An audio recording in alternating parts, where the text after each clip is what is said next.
পাহাড়ের পাশে সবুজ গাছপালায় ঢাকা একটা ঘন জঙ্গল ছিল। সেখানে বাস করত একটা বিশাল আকৃতির হাতি। সে যখন হেঁটে বেড়াতো তখন জঙ্গলের মাটি কেঁপে উঠত। তার শক্তিশালী দাঁত দিয়ে সে পাথর ভেঙে ফেলতে পারত। এত শক্তিশালী হওয়া সত্ত্বেও সে খুব শান্তভাবে চলাফেরা করত। কখনো কাউকে আঘাত তো করতই না, বরং নিরীহ ও ছোট প্রাণীদের বিভিন্নভাবে সাহায্য করত।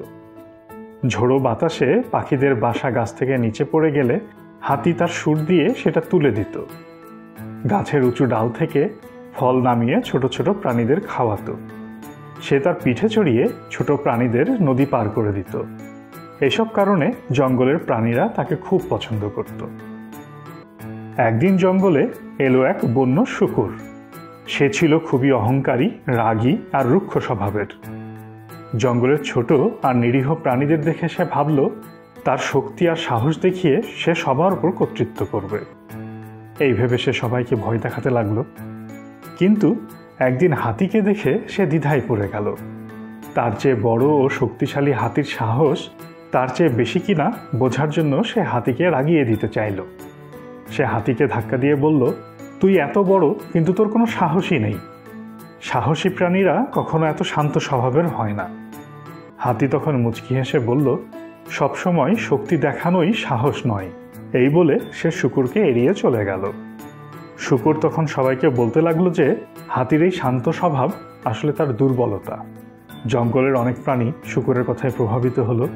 কেউ কেউ হাতিকে ভীতু ভাবতে শুরু করলো। শূকর তখন ধীরে ধীরে আরো অত্যাচারী হয়ে উঠল। সে পাখিদের বাসা নষ্ট করে দিতে লাগলো, কচ্ছপদেরকে উল্টে দিত আর সবার সাথে খারাপ আচরণ করত।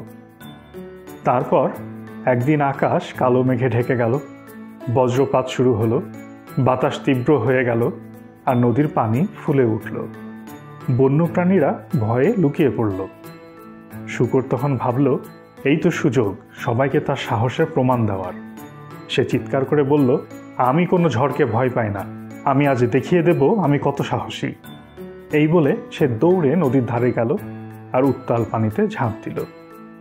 কিন্তু একটু পরেই সে বুঝতে পারল যে এখানে তার শক্তি সাহস যথেষ্ট না। তীব্র স্রোতে সে ভেসে যেতে লাগলো। তার সব অহংকার শেষ হয়ে গেল। সে ভয় পেয়ে বাঁচাও, কেউ আমাকে বাঁচাও বলে আর্তনাদ করতে লাগলো।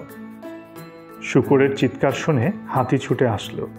সে স্রোতের মধ্যে নেমে তার শক্তিশালী শুঁড় দিয়ে শূকরকে কাঁধে তুলে নদীর পাড়ে এনে উদ্ধার করল। তখন শূকর অনুতাপের কণ্ঠে বলল যে আমি তোমার সাথে খারাপ ব্যবহার করেছিলাম আর তুমি আমাকে বাঁচালে। সেদিন জঙ্গলবাসী সত্যিকারের শক্তির রূপ দেখল, যেখানে কোনো অহংকার নেই, আছে কেবল ধৈর্য, ক্ষমাশীলতা আর ভালোবাসা।